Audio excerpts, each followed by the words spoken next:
Okay, perfect. Well, hello, everybody. It's so nice to see you on here today. My name is Dr. Kirsten Lynn with Direct Care Physicians of Pittsburgh, and I am here with Devon Kroesche, who is a dietitian with case-specific nutrition, and she's also their director of marketing. And she's here to talk to us today about a very, very interesting topic and something I hadn't really heard of until recently, which is blue zones, which are geographic locations, why they're important and how that can affect our diet. And I can tell you as a physician, when I used to work for a big healthcare system, I would oftentimes tell patients, well, you're overweight, lose weight. You have diabetes or high blood pressure, change your diet. But I was never able to really spend the time with them to talk about, well, how do you do that? What does that mean? And so I'm really pleased to be partnering with Case-Specific Nutrition for this series, Dinner with a Dietitian, because I think this is one thing that we can do as physicians to share with our patients some actual doable eating tips from a dietitian, and I think that that's really excellent. So without further ado, I'm going to introduce Devon, and I can't wait to hear all about blue zones and why they're important. Thank you so much, Dr. Lynn and Dr. G. Thanks for having me. This has been super fun. I think this is session 6 already. It's been 6 months, the second to last one of these dinners with a dietitian. And I'm really excited for this topic, eating for longevity. It's a really kind of like clickbaity, hot button subject, but we're really going to bring the evidence-based background to this and kind of share with you from a dietitian perspective my take on this and how you could really implement this into your own life to just improve your longevity. I always say, like, add years to your life, but also add life to your years. So make those years as healthy and as enjoyable as possible. And I even have my "Let Food Be Thy Medicine" sign behind me by Hippocrates, and you're going to see why later. Greece has one of the blue zones that we're going to talk about. And I'm really excited to get started also because Dr. Lynn mentioned that when you go to the doctor, you may hear a lot of the time, oh, you're overweight, you need to lose weight, you have high cholesterol, you have type 2 diabetes, you need to change your diet. And, unfortunately, the way our healthcare system works is the physician doesn't get a lot of time with you to really get to discuss how to actually do that. And I love that Direct Care Physicians is really kind of changing that model in order to give the time that the patients need. But that's why a multidisciplinary team is so important, right? Your primary care doctor is managing a whole host of medical conditions and just kind of seeing everything from a macro perspective. And that's why we kind of have them quarterback it over to the dietitian, quarterback over to, your trainer, your physical therapist, to really kind of hit you from all ends and make sure that you're really getting the comprehensive care that you need. So without further ado, I'm going to dive right in. Eating for longevity, how to add years to your life and life to your years. So just to introduce myself, Dr. Lynn was kind enough to do so already. I am Devon the dietitian. I am a dietitian with Case-Specific Nutrition. I lead our Robinson office. I do in-person and virtual counseling. Really, where I come from is the age of social media, where there's a lot of misinformation out there. And I really kind of want to make sure that we're able to mitigate all of that misinformation, really provide you with some evidence-based resources that are actually actionable and that you can really implement. And we also realize that you have a busy life, that nutrition and fitness is not always top of mind. So we kind of want to take care of that for you and show you how to make it easy and how to make it doable for your life and how to make you actually be able to enjoy that.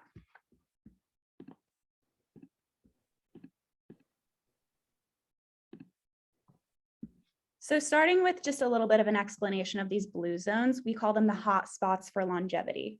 So I'll give you a little bit of the history around this, but just to give you a kind of a definition of what the blue zones are, they are the 5 regions in the world with the largest percentage of individuals that are 100 years of age or older. Another term for that is centenarians.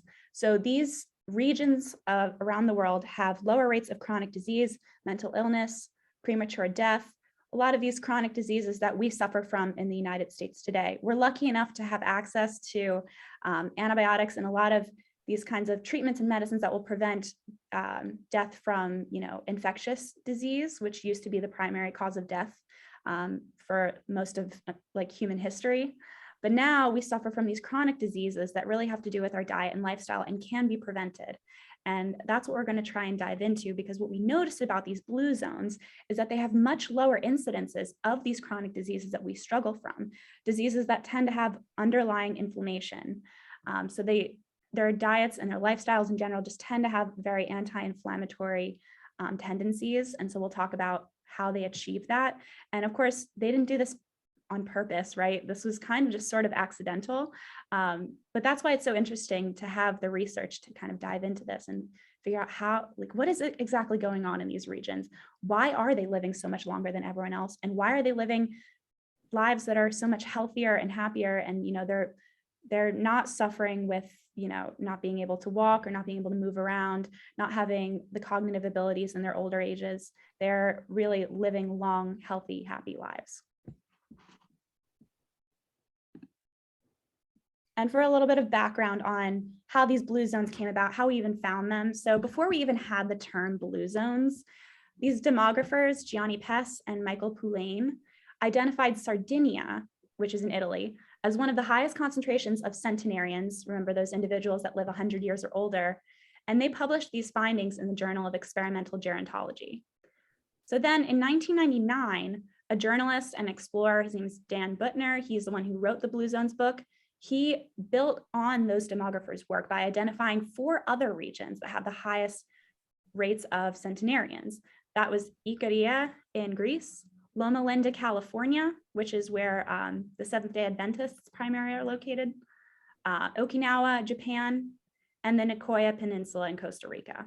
So those 5 regions. I can go back to of course, we get to enjoy this beautiful picture of Sardinia, but just to remind you where this really is around the world. So different areas around the world, very different cultures, different languages, different even just kind of climates, but they're all experiencing these higher rates of centenarians. So we really wanted to find out why. So from there, this team of researchers, scientists, anthropologists, did an explorative study on why these people in these longevity hotspots, also known as blue zones, outlive the rest of the Earth's population. So that's what I'm going to show you. Of course, this has to do with lifestyle, but also primarily diet. And if anyone has questions about, you know, how to really implement this, I'm going to save time at the end for that as well. So what they were able to determine is what they call the Power 9. These 9 habits that they noticed in the lifestyles of the individuals that live in these blue zones. One is a sense of purpose, 2 is stress management, an 80% full eating rule, so they stop eating when they're about 80% full. A plant-centric diet, of course, that made me really happy to hear, right? Some of you already know that I've been a lifelong vegetarian. Dr. Lynn, Dr. G are huge proponents of plant-based eating as well. Also wine consumption, I'm sure many of you are happy to hear that one as well. Social networks, and I'm not talking about Facebook, I'm talking about in-person, real face-to-face social networks. Natural movement is a huge one. So I'm not talking about deadlifting, powerlifting in the gym. I'm not even talking about running marathons. I'm talking about walking around. I'm talking about gardening, walking to the coffee shop instead of taking the SUV, right? 8 was spirituality. So that could be, again, many different religions exist across those regions. They practice differently, but they all have this common sense of spirituality. And then last is family first. So that what they've determined is that that family unit is really important, and not just talking about parent and child, but multi-generational and how they interact. So I'll just start with the first one, sense of purpose, right? This is huge. Again, not related to diet at all, which is really interesting, right? So in Okinawa, they have a term called ikigai. In Nicoya, they have something called plan de vida, which literally translates to why I wake up in the morning. And what they found is that these contribute to human longevity and our overall health and well-being. So individuals that actually have a purpose in life that are goal-driven, they move through life with intention, and they're analyzing their life experiences for personal growth and development. They have a reason for waking up in the morning, and it's not just to get their morning cappuccino, although sometimes that's my sense of purpose for getting out of bed in the morning. But having this greater purpose in life, whether it's a hobby, whether it's being a parent, whether it's being a good aunt or uncle, or even just like, daughter, having your fulfilling career, something that you feel passionate about, something that you feel contributes to society, or having, responsibility for loved ones, whether you're caring for a parent, again, or a child, or even just, an extended family member, or a friend. These things are all associated with numerous physiological benefits, psychological and physiological. And those include improved happiness, self-esteem, gratitude, and a positive outlook on life. And that's really rewarding, right? So there was a quote from the book that was something along the lines of, if you're feeling down, it's time to help somebody. So helping someone actually improves our mental health and our physical health. And that's where that sense of purpose comes in. The second one is stress management. And I know everyone rolls their eyes at me when I'm in consults and I ask them, do you have a stress management routine or techniques? What tools do you have in your toolbox to manage your stress? We know that stress is nearly impossible to avoid. And some low levels of stress are even good to the body, for example, exercise. But what we tend to see is, especially in our, American culture, is that stress is really just wreaking havoc on our bodies, and it's really gotten out of hand. So when we leave this stress unaddressed, this chronic stress may contribute to that chronic inflammation that I talked about earlier. So that is health conditions like heart disease, depression, even type 2 diabetes. We talked earlier about these chronic illnesses that result from a low level of inflammation. Some of that inflammation is stress. And so what we found from these blue zones is that the longest living people are engaging in activities that are helping them manage stress. And they honestly may not even be realizing that they're doing it. Maybe that's taking a siesta in the afternoon. I know I'd love to take a siesta in the afternoon. Praying, having that spirituality that we're going to talk about later. Or maybe it's just attending happy hour with friends. So I always like to say, I hear people talk to me about stress eating a lot too. And when people ask me how to manage their stress eating habits, I always say that, eating, enjoying food is supposed to be a source of joy and comfort. But when it becomes your only source of joy and comfort and stress relief, that's when it becomes a problem. And so when people are trying to stress eat less, I always say, don't focus so much on stopping stress eating, but more focus on adding some coping mechanisms to help you manage your stress, so that food isn't always going to be that one thing that you go to. You have a bunch of tools in your toolbox that you can pull from, and even keeping them front of mind in terms of like writing them down on a sticky note, just keeping them front of mind that that you have an arsenal of tools to choose from for your stress management. And it doesn't always have to be food, but it can be sometimes, right? Sometimes a slice of cheesecake with your best friend is just what you need, right? And that's okay. Next is the 80% full eating rule. I thought this one was really interesting. You maybe have heard that it takes about 20 minutes for your stomach to reach your brain to tell it that it has had enough to eat. And that's actually true. So what we notice in the blue zones is that people tend to avoid overeating by eating until their stomachs are about 80% full. And the hope is that that will allow that little bit of a lag time between your stomach and your brain to kind of get the ball rolling and tell your body that it is full and it's had enough to eat. So a lot of individuals will also eat smaller meals throughout the day and abstain from eating late in the evening. A lot of these blue zones, particularly in the Mediterranean, the largest meal of the day is kind of midday, around like 2 p.m., around that kind of siesta time. And that allows enough time for your body to then move around. Not that there's anything wrong with eating at late night. In fact, a lot of people, especially in the Mediterranean region, will eat dinner around 8, 9, 10, sometimes even 11 o'clock, but it's a much smaller meal. That main meal is going to come earlier in the day. That allows your body to walk around and digest it throughout your day. And again, stopping when you're about 80% full will allow your body that lag time. Also realizing that, your body doesn't need to be 100% stuffed at the end of every meal either. When I talk to my clients, I have them sometimes implement this practice where I'll have them rate their hunger on a scale of 1 to 10 before a meal, halfway through a meal, and then at the end of their meal. So I always say that if you're at, I don't want you to be starting a meal at a 1. I want you to be having a meal when you're maybe at a 3 of hunger fullness. Halfway through the meal, I want you to kind of just pause and check in with yourself. And then at the end of the meal, I want you to actually be somewhere around like a 7 or an 8. And that's really where the 80% full eating rule kind of plays really well into that. What I also notice is that a lot of us tend to be scrolling through our phones during meals, and that doesn't really allow yourself to know whether you're 80% full or not, right? So a big part of practicing this 80% full rule is to kind of remove the screens, remove the distractions. Maybe hopefully you're sharing a meal with other people as much as possible, but removing these external distractions will allow you to enjoy that meal mindfully and also know when you've had enough.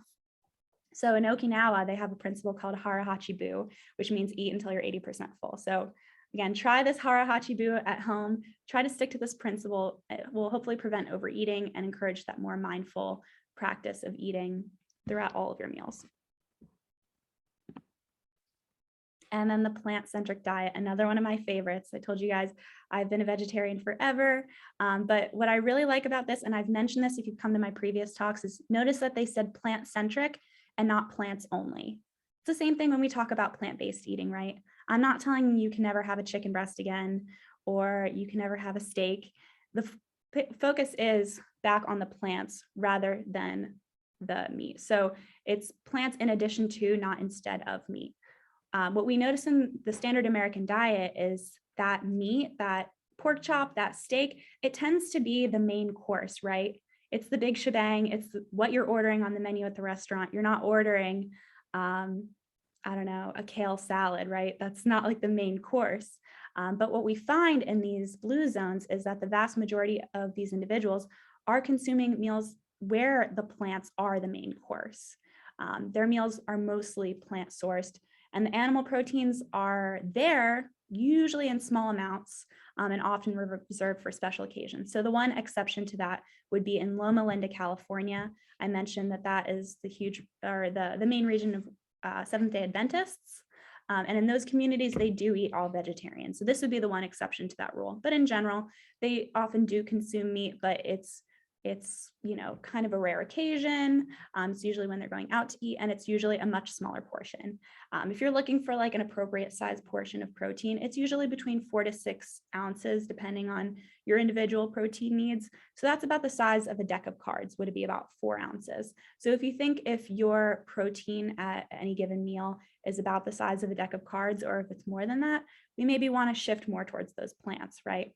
So thinking about an eating pattern that aligns with something like the Mediterranean diet, which emphasizes the consumption of fruits, vegetables, whole grains, nuts, seeds, beans, legumes. They're getting a variety of protein sources. It's not just from meat, it's from plants as well. Those beans, legumes, seeds, and nuts. And even, you don't think about it, but whole grains can also have some protein as well.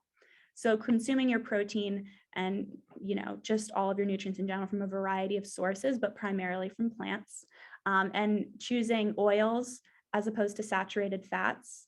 Saturated fats are things like butter.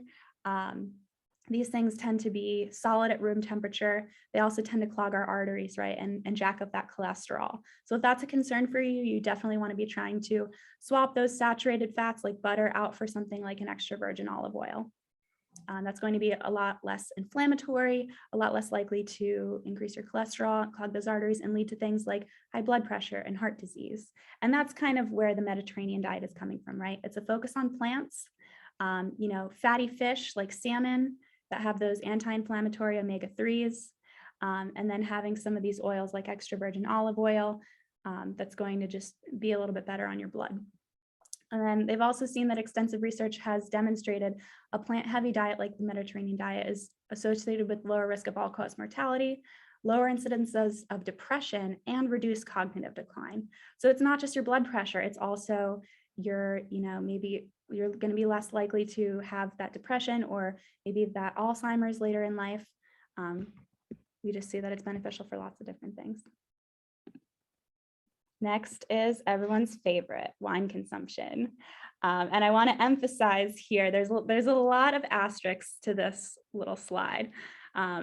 Moderate amounts of wine, so that is really 1 to 2 glasses a day with friends and family is a common practice among many of these adults living in the blue zones. Of course, another exception would be the Seventh-day Adventists in Loma Linda. They do not drink at all. So they would be the one exception to this. But in general, this is part of the Mediterranean diet. You'll even see it like sake is really popular in Okinawa. Sake is kind of like a rice wine. And so they will enjoy this maybe 1 or 2 glasses a day, again, just 1 to 2. And I will also say that when we're pouring a glass of wine in the United States, it tends to be a little bit larger than what we would consider to be a glass. So a glass is 5 ounces, or that's a little bit more than half a cup. So depending on the size of your wine glass, that might only be like this full of the wine glass. It might not be like filling up to the top, like you'll see at some restaurants. But that 1 to 2 glasses of wine per day, they provide these phytonutrients that that provide some antioxidants. This reduces the production of free radicals, or it counteracts rather the effects of free radicals. It lowers that level of inflammation that contributes to some of these chronic diseases like our heart disease, diabetes, et cetera, et cetera. Sorry, I have a chat. Oh, Dr. G says cheers. I can cheers to that. Now, another asterisk to this is that if you don't currently drink, we don't recommend that you start drinking. But if you do currently drink, I would recommend you do something like a red wine that has that resveratrol, has those antioxidants, and limit it to 1 to 2 glasses per day at most. And that's truly 1 to 2 glasses. So that's that 5 ounce pour. So for example, one standard bottle of wine should be about 4 to 5 glasses of wine. So you can definitely share that with a friend or 2. I will also say it makes a difference how you're drinking it, right? It's not just the wine in itself. You couldn't just, sit in a dark room by yourself, sip this wine and expect to get the same benefits. Part of the way that these blue zones individuals will enjoy this wine is socially, right? So enjoying it with friends, enjoying it with a loved one, a spouse, having it be a social part of your day, kind of that social lubricant that enhances those social networks is a huge part of this wine consumption. So it's not just what you're drinking or how much, but it's also how you're drinking it and who you're drinking it with. Next is kind of what I was alluding to earlier, those social networks. So centenarians often choose to participate in social circles that support their healthy lifestyles and behaviors, right? You've probably heard that you're the combination of the 5 people you spend the most time with. And that seems to carry true for the blue zones. These individuals tend to have rich social networks that have really followed them through their entire lives.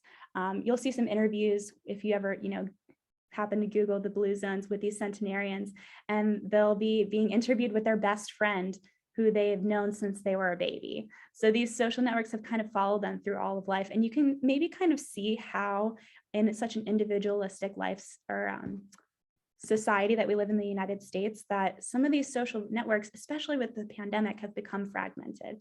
A lot of you guys have been doing some Zoom happy hours, and that's all great, but it doesn't always replace that face-to-face connection. And so that is really important, as much as possible, of course, within safety parameters, to make sure that you're fostering these social networks. Make sure that you are fostering those connections that you've had since you were young. It's what they found is that having these centenarians, having people that they've known their entire lives, tends to kind of actually have a positive impact on their overall health. It's also shown that these older adults that have a strong social network tend to be more independent. They don't have to go to nursing homes as early because they have people checking on them, not just family members, but friends. They don't have to rely even on family members so much because they do, again, have those friends checking in on them.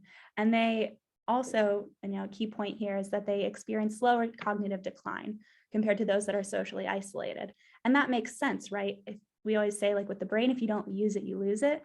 And so if you're not getting those social interactions that are kind of firing those neurons, getting your brain thinking, unfortunately, it is more likely that you're going to start to experience that cognitive decline. So social networks are so, so important, especially as we get into old age. And so I think that it kind of goes along with that sense of purpose, especially if you're getting into older age, having a hobby that you're really passionate about, hopefully a hobby that you can do with other people, kind of hits with 2 birds with 1 stone, right? You've got your sense of purpose and you've got your social network. And again, that bonus tip, that healthy habits are often contagious.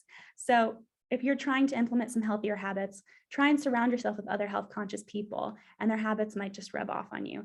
I have a lot of clients who they feel a little bit insecure going to a party when they have been trying to change their wellness, trying to eat better, and they feel like people are going to judge them. You want to surround yourself with people that are going to respect you, respecting your body and your health choices, whether that be, exercising or eating well. The next is natural movement. Notice I didn't say exercise, I said natural movement. So these individuals living in the blue zones, again, they're not running marathons, they're not pumping iron. They're just, maybe they don't have some of the modern mechanical conveniences that we have, like washing machines, farming equipment. A lot of them are doing their own farming, their own gardening. They're washing their clothes by hand. They are, again, walking to the coffee shop to meet up with friends. They're climbing hills and mountains. Think about if you've ever seen some of those pictures of Greece, like how it's like all the homes are built on mountains. Those folks are climbing those stairs up into their 90s. It is so impressive to watch. So again, physical activity, it's not something that they schedule out 30 minutes in their day like we often do, because unfortunately, most of us have a very sedentary lifestyle living in office buildings and whatnot. It's just a natural part of their day. Movement isn't even something that they were planning on doing. It just happens because that is part of their lifestyle. Again, walking to the coffee shop, doing the gardening, taking care of household chores. And so we, of course, know that physical activity is protective against these chronic conditions, the heart disease, strokes, the type 2 diabetes.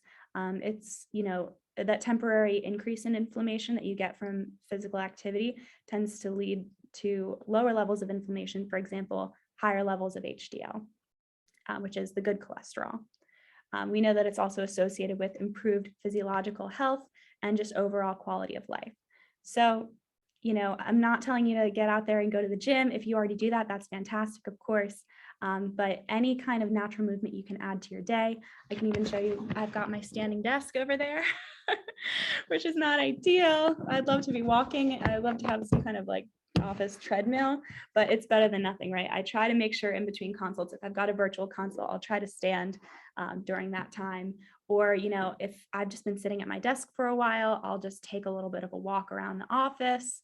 Just these kind of natural movements, breaking those patterns of sedentary behavior throughout the day is going to be really key. Next is spirituality. And remember, I showed you that map, so many different religions in that country. So it's across those blue zones, different regions of the world, different countries, different cultures. So it doesn't have to be one religion or even just a religion in general. It's just spirituality. So most of these people living in the blue zones do belong to a faith-based community, which enriches that social network, right? But their religious affiliations really do vary. So we know that in Loma Linda, California, where they have the Seventh-day Adventists, obviously that's a very strong faith-based community, but it isn't that same way across the board. So research does show that attending faith-based services, even as little as once a month, can exert some health benefits. And attending weekly faith-based services can add anywhere to 4 to 14 years of your life expectancy. And again, I do think that that could be closely tied to that rich social network. These faith-based communities tend to be pretty tight-knit. They check in on each other when they're not feeling well. And so belonging to that, we can see why it might add some years to your life and some life to your years. So no matter what your faith, or if you don't practice a faith at all, spirituality is believed to promote general well-being. And so again, it doesn't have to be to one religion specifically or any religion at all, but just practicing your spirituality and whatever that looks like for you can have some health benefits. And then we have family first. So we know that family relationships are a top priority for individuals in the blue zone regions. So we also see that grandparents and higher generations all tend to kind of live within the one home. So there may be 3, 4, even 5 generations all living under the same roof. And we found that that has some serious health benefits across those generations. So, parents are investing the time in their children, and their individuals have become these committed life partners.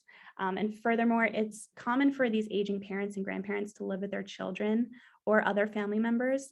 And in this way, it's a two-way street, right? It's mutually beneficial in the sense that they have a sense of, those older folks, those grandparents, great grandparents, they have a sense of purpose by being able to care for the children, and also relieves a lot of stress from the parents. And it also, of course, enriches the life of that child.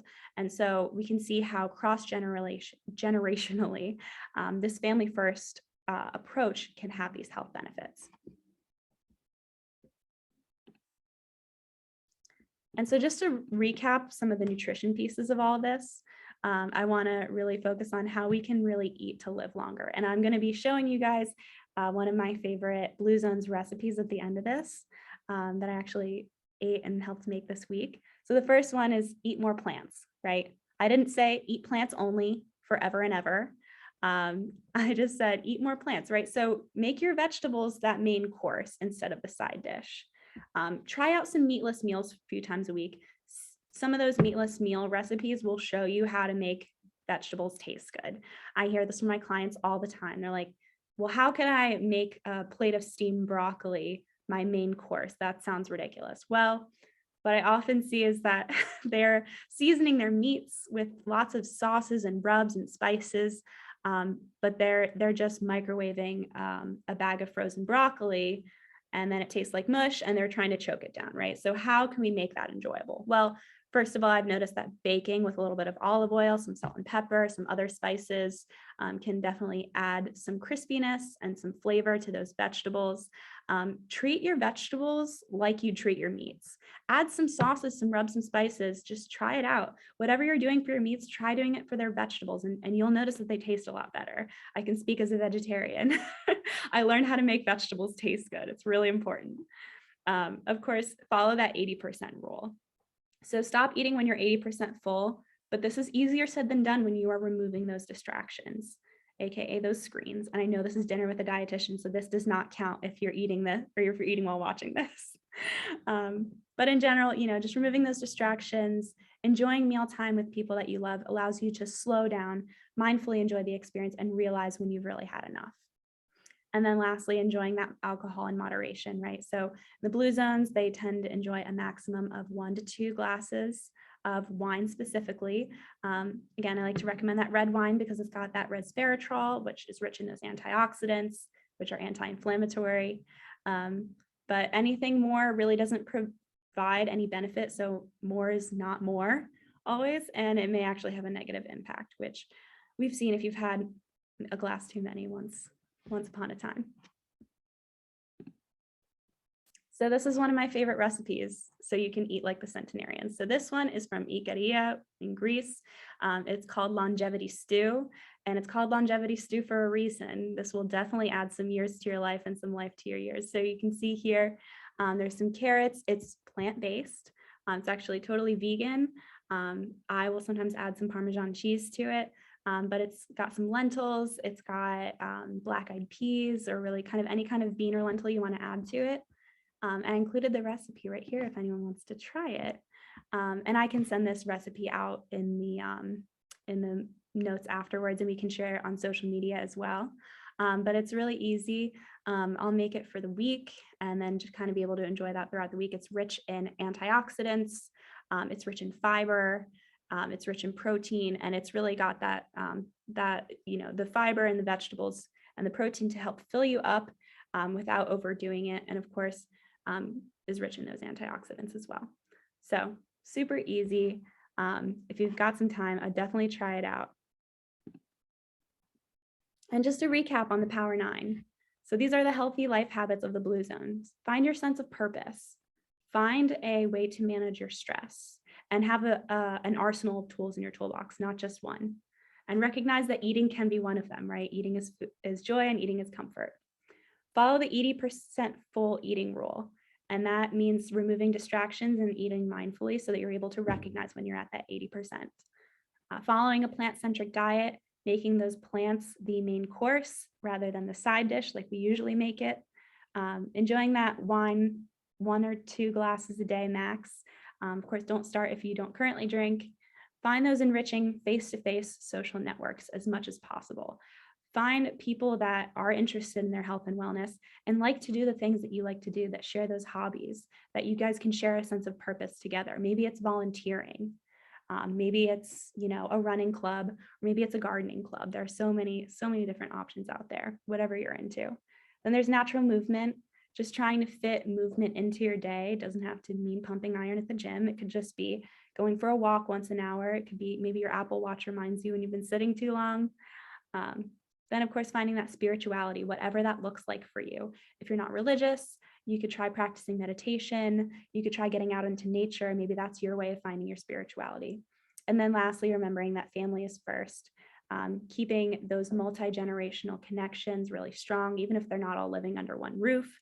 Just making sure that you're keeping in close touch with extended family and enriching each other that way. And I love this quote from a 102-year-old from Okinawa. She said, when she was asked about how to live a long life, she said, eat your vegetables, have a positive outlook, be kind to people, and smile. And I think that kind of sums up the Power 9 right there, right? I personally love that she added the vegetables piece in there. That I really love.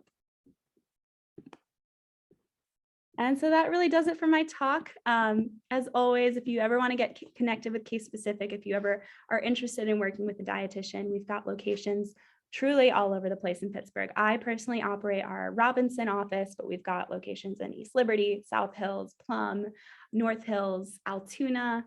We've got a couple new offices opening, one in Peters Township this year. And of course, we do virtual, which is really helpful these days. And oftentimes it is covered by your insurance. You can get connected with us by emailing us at scheduling@Case Specific Nutrition, or you can give us a call, visit our website, casespecificnutrition.com. You probably already know that I am really into the social media. I run the social media for Case Specific, and I'm all about giving you some bite-sized content that can kind of just carry you through between doctor's appointments, between dietitian visits. So you can check us out on YouTube. We do a ton of free content there, on Instagram, Facebook, wherever you're at. And of course, if you have any questions for me, you can always reach out to me via email. You can check me out on Instagram, Devon the Dietitian.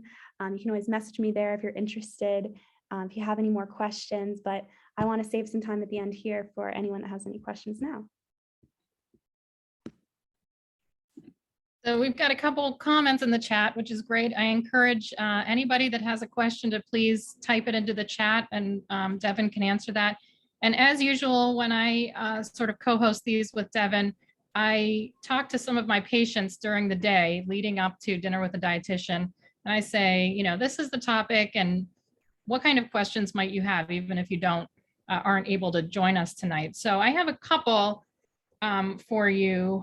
One was about, somebody was asking, do you think these people are healthier because they live in communities where maybe there isn't as much takeout restaurants and fast food? How would you, in my neighborhood, the North Hills in Pittsburgh, if I'm going out to dinner, how would I manage that 80% rule? It's a great question. And I can totally relate to that. It's an important piece to mention, right? Is that from my office window right now, I can see an Applebee's, I can see an Eaton Park, I can see a KFC, and I can see a McDonald's. So the culture that we live in is not really helping us out a ton right now. And I would certainly say that part of this longevity, part of this healthy lifestyle and eating is because they have to, right? Because there isn't a McDonald's on the drive home. They have to break out the pots and pans and cook. And so if we're going out to eat, I always am a big fan of checking out the menu in advance. I also like to differentiate, and I may have talked about this a bit before, differentiating between whether this is a convenience meal or a celebratory meal. So if it's a celebratory meal, just as the centenarians do, I want you to have what you want. I want you to have that steak. Like you said, they do eat meat on occasion, but it's just that, it's an occasion. And so kind of differentiating in your mind, if this is something I'm truly doing, I got a promotion, or, someone moved into town and it's something that we're celebrating, that would be the time to really just not worry too much and enjoy it, eat what you want. But then, the next meal, you get right back on track. You start eating in that same pattern as you were before. And it does take a little bit more effort, right? Our culture doesn't lend itself to eating healthily because we don't have to cook for ourselves ever. And we also don't have to move to get our food, right? Before we had fast food, I always say my clients that like to travel a lot for work, they're like, how do I avoid all the fast food? And it's like, well, think about what were the pioneers doing when they were traveling across the country? Were they stopping at McDonald's? No, because they didn't have them. So they had to plan ahead, right? So that's all I'm asking you to do is do a little bit of planning ahead. Because if they didn't plan ahead, they would starve. We are fortunate enough to live in a time and day where we don't have to plan ahead, but all the same, we should. And so that's kind of where dietitians come back in, right? So we're establishing a little bit of mindfulness. What I'll do with my clients is I'll have them project out and like, what's going on in the next 2 weeks? Any special occasions? How are you going to navigate that? So just having a little bit of foresight is really the main way that I would handle that. And that comes to just making sure that you're fueling consistently and not just waiting until you're starving to pick the most convenient thing. So does that answer your question? Yeah, I think that's a great point. That's a great point. Okay, so we have a question here in the chat. What ways have you found to stay active during the cold months? I actually have an answer for that one because my husband is obsessed with skiing. Yeah.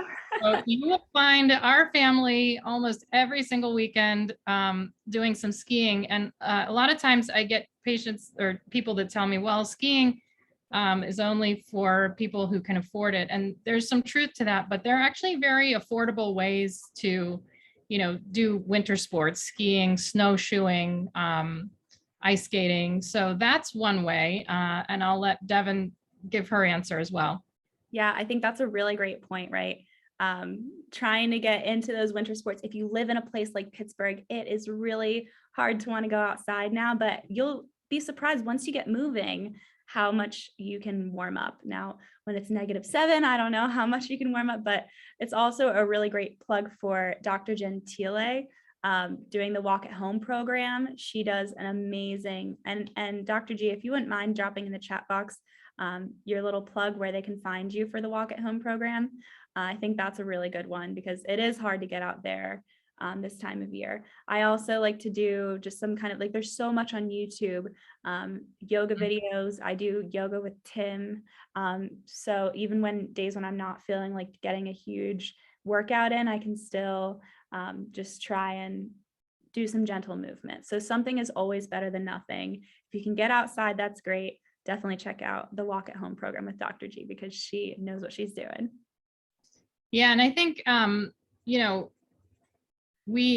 for example, me, I was going to the gym prior to the pandemic. And then when everything happened, I stopped going because of the risk. And I think that happened to a lot of people. So that was something, I think now we can start to maybe trickle back into the gym a little bit or just do some home-based exercises. And I know a lot of people purchased Peloton bikes and different things during the pandemic, and you don't have to purchase any expensive equipment. You can just, exercise with your body or just things that you have at home. And I'm glad that Dr. G brought up the Walk at Home program because there are two ways you can access that. There are videos that you can do just in your living room. There's a 1 mile walk and a 2 mile walk. And then there's also the Walk, Run, Lift fitness center that you can access, which I think is in the Strip District, but maybe she can write that in the chat as well. So a lot of opportunities still in the winter. And then of course, Punxsutawney Phil told us that we have 6 more weeks left. So it's important for us to plan those things. Yep. Don't anytime soon. I think the meteorologist would agree.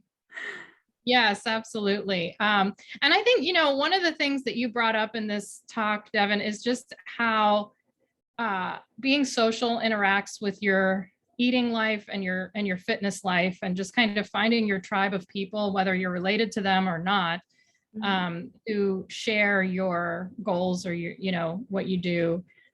So I think it's really nice if you have a workout buddy, because if you're feeling sluggish on a Saturday morning, your workout buddy is texting you, hey, where are you? Yeah. So I think that really these people in the blue zones have that lined up very well. It's that they're not overly focused on one thing, but everything that they do is just part of their society. So that's pretty neat. And I was also reflecting when you were talking about your Instagram that, we do, in 2022, we do have actual social networks that are online.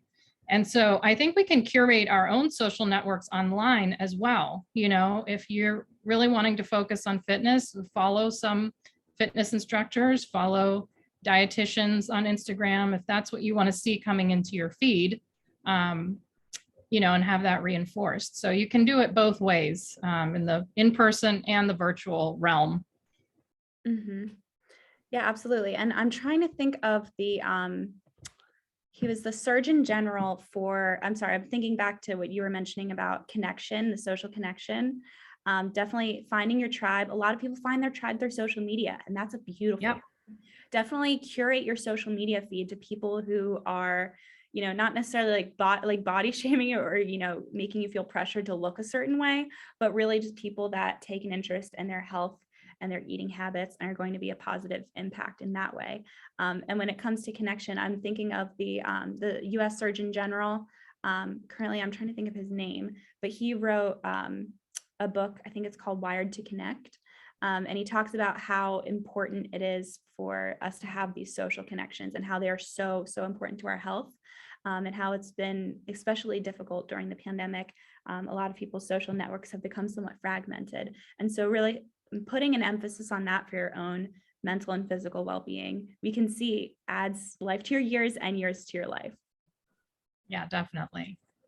So I have two more questions for you. One is kind of funny, and I think I know the answer, but somebody was asking, okay, so you had mentioned about having the glass of wine a day as being part of some of these cultures. Mm-hmm. Why wine and not cocktails like margaritas? I've got a lot of reasons. So let's take margaritas, for example. Margaritas tend to be really loaded with that added sugar. And then the alcohol itself, that tequila or, even like the rum or whiskey or whatever your liquor of choice is not going to have those same health benefits that the wine does. I mentioned earlier, resveratrol is the main phytonutrient that exists in red wine, in those tannins. So that exists in like the skins of the wine. Those are a powerful antioxidant, and how antioxidants function is, I'm sure Dr. G and Dr. Lynn, you would both know that it counteracts those free radicals in the body that helps us kind of detoxify, right? So you don't need the skinny tea. You don't need all of these other detox products. You can really just have a glass of wine and let your liver and kidneys do the rest. Yeah, absolutely. And, my beverage of choice here is green tea this evening. Yeah. So that's another one. Rich in antioxidants. Yep. Absolutely. So, yep, exactly. So, and then the last one was asked by a patient, but it's near and dear to my own heart.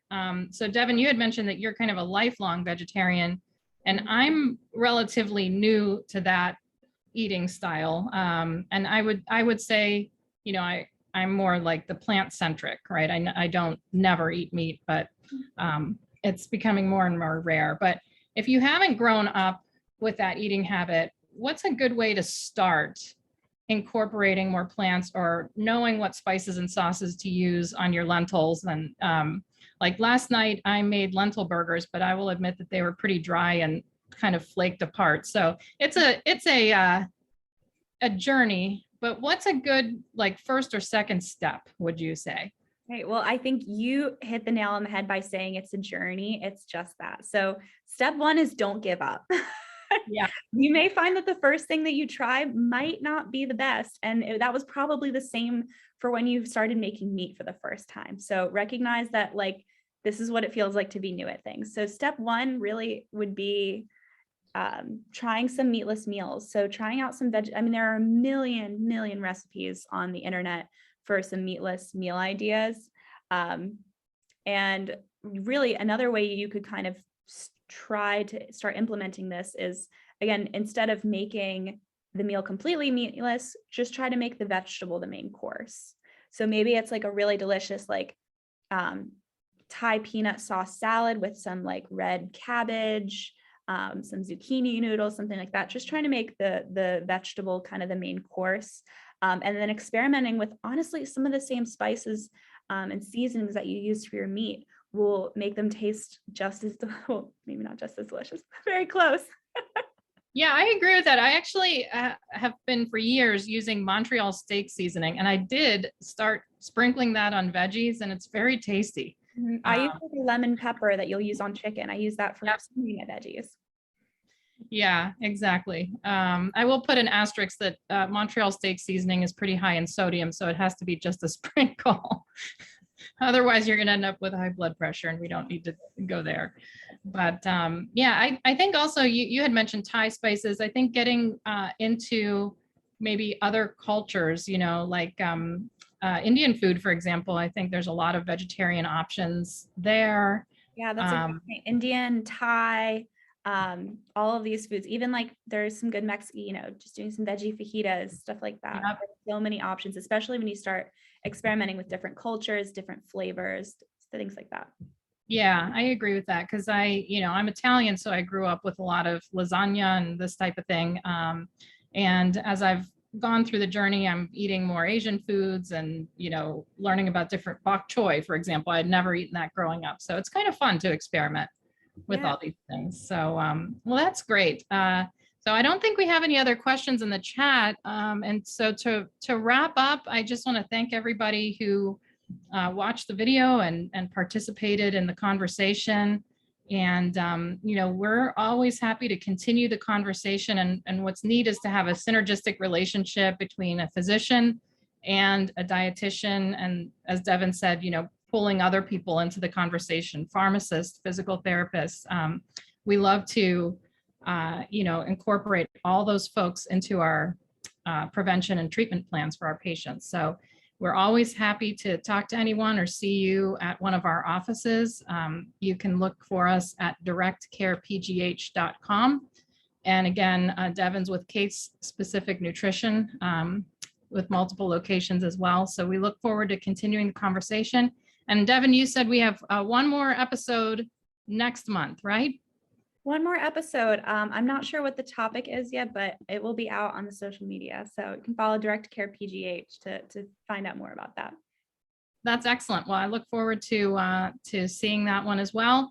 We're going to record all these episodes and hopefully have them available on social media for you all in the future. So thanks so much, and we'll see you next month. Thanks so much. Have a great night. Appreciate it. Hey, good night, everybody.